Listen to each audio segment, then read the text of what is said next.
Il y a des soirées où je reste assis pendant des heures devant mes livres en pensant que j'ai enfin accompli quelque chose. Mais après une seule nuit, je me réveille, j'ouvre la même page et ma tête semble vide, comme si quelqu'un avait secrètement appuyé sur la touche « Supprimer ». Je déteste ce moment où je réalise que presque rien n'est resté. Et le pire, ce n'est pas l'oubli lui-même, mais ce léger sentiment que quelque chose ne va peut-être pas chez moi. Parfois, je me demande pourquoi mon propre esprit m'abandonne-t-il précisément quand j'ai le plus besoin de lui.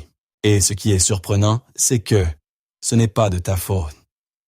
Ton esprit n'est pas défectueux et ta discipline n'est pas faible.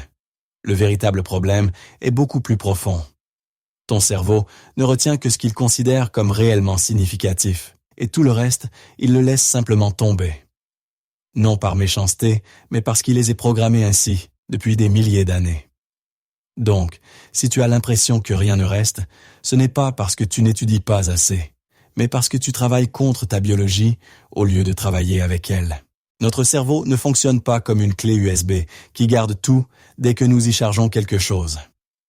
Il ressemble plutôt à une terre qui ne laisse pousser quelque chose que si le sol est chaud, humide et bien préparé. Lorsque j'essaie d'apprendre, alors qu'intérieurement je suis encore à moitié endormi ou stressé, les informations glissent simplement à travers moi. L'hippocampe, la partie du cerveau qui forme les souvenirs, ne travaille de manière fiable que lorsque le corps est dans le bon rythme. J'ai commencé à comprendre qu'il ne suffit pas de m'asseoir et d'espérer que quelque chose reste. Quand je suis fatigué, mon cerveau passe en mode économie d'énergie. Quand j'étudie sans pause, il finit par refuser d'absorber quoi que ce soit. Et lorsque je me contente de lire sans vraiment rappeler l'information, mon esprit croit que la matière n'a aucune importance. Au Japon, les élèves ont depuis des décennies une autre approche. Ils préparent le cerveau avant même de commencer. Un court moment à la lumière du soleil, quelques pas, une respiration calme, un regard sur ce qu'ils ont appris la veille. C'est comme un bouton de démarrage silencieux qui dit au cerveau « Maintenant, ce moment est important ». Je m'imaginais un stickman plongeant directement dans un bassin glacé et s'étonnant de se figer. C'est exactement ce que je fais chaque fois que j'essaie d'apprendre sans prendre en compte mon état intérieur. Et ce n'est que lorsque j'ai commencé à comprendre cet état que j'ai saisi que la mémoire n'a rien à voir avec le talent, mais avec le rythme. Le savoir ne reste pas parce que nous faisons des efforts, mais parce que nous facilitons au cerveau la tâche de le retenir. Quand j'ai compris cela, quelque chose s'est libéré en moi. Pendant des années, j'avais cru que j'étais simplement quelqu'un qui retenait mal ou à qui il manquait quelque chose d'essentiel. Mais ce n'était jamais vrai. J'étais seulement quelqu'un qui travaillait contre le rythme naturel de son propre esprit. J'ai commencé à voir que l'oubli n'est pas un échec personnel, mais un mécanisme de protection. Le cerveau n'efface pas parce que tu es faible, mais parce qu'il veut t'alléger. Et plus je comprenais cela, moins j'étais dur avec moi-même. Le véritable tournant fut cette pensée. Tu n'échoues pas parce que tu manques de motivation. Tu échoues parce que tu ne donnes pas à ton cerveau un cadre dans lequel la mémoire peut se former. Lorsque j'ai accepté cela, j'ai cessé de me battre contre moi-même. Et pour la première fois, j'ai pensé, peut-être que je n'ai pas besoin d'une nouvelle version de moi. Peut-être que j'ai seulement besoin d'une nouvelle manière de traiter mon esprit. Étape 1. Comprendre le matin comme un signal de départ pour le cerveau. Je ne commençais plus ma journée en me jetant directement dans mes tâches, mais en réveillant d'abord mon esprit. Quelques minutes à la lumière du jour, un petit pas vers la fenêtre, une profonde respiration. Cela semble anodin, presque insignifiant, mais pour mon cerveau, c'était comme l'allumage doux d'un interrupteur intérieur. Je m'imaginais le stickman sortant d'une pièce sombre pour entrer dans une pièce lumineuse et réalisant soudain que son corps est enfin prêt à écouter. Dès que j'ai compris que le matin n'était pas une course, mais une arrivée, apprendre est devenu plus facile. La petite vérité derrière cela était simple. La concentration n'est pas un état que l'on force. Elle apparaît quand on permet au corps de s'éveiller. Étape 2. Commencer avec hier avant d'ouvrir aujourd'hui. Avant, je commençais toujours directement par une nouvelle matière, et je m'étonnais que tout se mélange. Puis j'ai compris pourquoi les élèves japonais commencent chaque jour par une légère révision. Ils rappellent à ce qu'ils connaissent déjà, au lieu de relire encore. Quand je dessinais mon stickman, je le voyais s'arrêter un instant, se retourner et ramasser un petit caillou qu'il avait laissé tomber la veille. Ce n'est que lorsqu'il l'avait bien en main qu'il avançait. Le cerveau fonctionne de la même façon. Le retour en arrière crée de la stabilité. Le nouveau a besoin de l'ancien pour s'y accrocher. C'est à ce moment-là que j'ai compris. La mémoire ne commence pas par l'entrée, mais par le rappel. Étape 3. Travailler en intervalles clairs, pas en heures de marathon. J'ai arrêté de pousser pendant des heures. J'ai travaillé à la place par bloc calme et concentré. 40 minutes de focus, 10 minutes de repos. Pas pour me distraire, mais pour intégrer. Pendant la pause, je me levais, je bougeais, je regardais par la fenêtre. J'imaginais le stickman apprendre un morceau, puis se mettre un peu de côté pour tourner le caillou avant d'en ramasser un autre. Pendant que je me reposais, mon cerveau continuait à travailler, tout doucement, en arrière-plan. J'ai remarqué que je comprenais plus vite et oubliais moins. La petite vérité que j'en tirais, les pauses ne sont pas un signe de faiblesse. Elles sont la seconde moitié de l'apprentissage. Étape 4.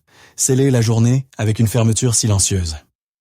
Le soir, je ne faisais plus rien de grand. Juste quelques minutes pour toucher la matière que j'avais apprise dans la journée. C'était comme boutonner une veste avant de sortir. Un geste petit et discret qui assure que rien ne se perde.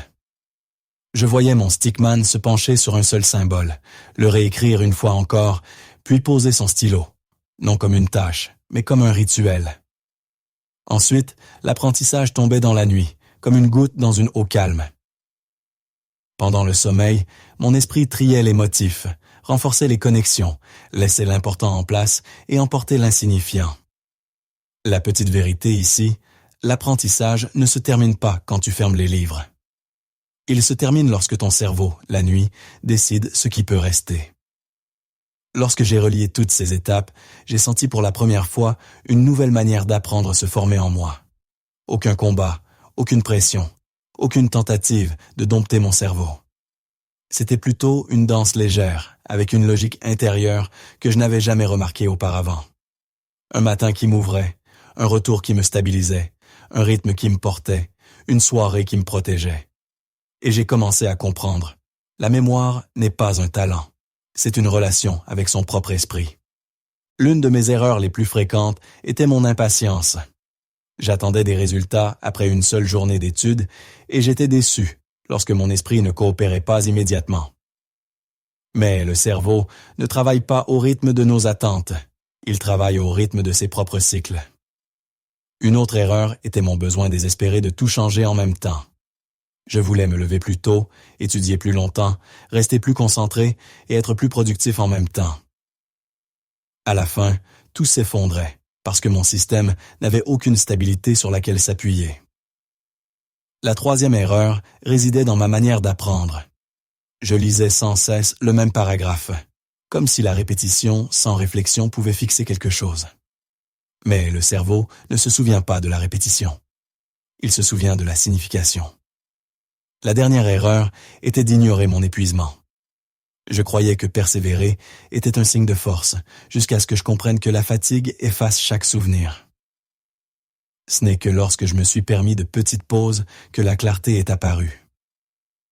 Ce que toutes ces erreurs m'ont montré se résumait à une phrase simple. L'apprentissage échoue non pas par manque de capacité, mais par manque de structure. Quand je regarde en arrière aujourd'hui, je réalise à quel point j'ai souvent été dur avec moi-même. Je prenais mon oubli pour un signe de faiblesse, alors que ce n'était qu'un rythme que je n'avais jamais appris à comprendre. Le changement semble toujours difficile au début, non pas parce que nous sommes inaptes, mais parce que nous nous dirigeons vers quelque chose que notre cerveau doit encore apprendre. Tu n'as rien à prouver et personne à dépasser. Tu n'as pas besoin de fonctionner parfaitement chaque jour. Il suffit de t'aligner doucement, de faire un seul petit pas qui te rapproche de ce que tu veux devenir. Tu n'es pas quelqu'un qui échoue constamment. Tu es quelqu'un qui est en train d'apprendre comment la mémoire se forme réellement. Et chaque petit progrès, aussi discret soit-il, construit quelque chose en toi qui demeure. Peut-être que tu n'as pas besoin de plus de discipline, ni d'une nouvelle version de toi-même, ni d'un nouveau départ radical. Peut-être que tu as seulement besoin d'un rythme plus doux, d'un souffle plus calme et de la permission de grandir un peu chaque jour. Au cours des derniers mois, j'ai réalisé que l'apprentissage n'est pas seulement une capacité, mais une identité. Quelque chose change en toi lorsque tu commences à faire confiance à ton propre rythme. Tu cesses de te voir comme quelqu'un qui doit constamment lutter, et tu te reconnais comme quelqu'un qui grandit un peu chaque jour. Non pas par la pression, mais par la clarté. Non pas par la dureté, mais par la direction. Tu n'es pas la personne qui reste bloquée. Tu es la personne qui avance, silencieusement, régulièrement et avec fiabilité. Et peut-être que c'est exactement cette forme de force que tu as ignorée pendant si longtemps. Si tu sens que ce chemin a éveillé quelque chose en toi, alors reste sur cette voie. Apprenons ensemble à devenir non pas plus dur, mais plus sage. Et si tu le souhaites, accompagne-moi pour que, pas à pas, nous puissions construire une vie qui ne se perd pas, mais qui se souvient d'elle-même.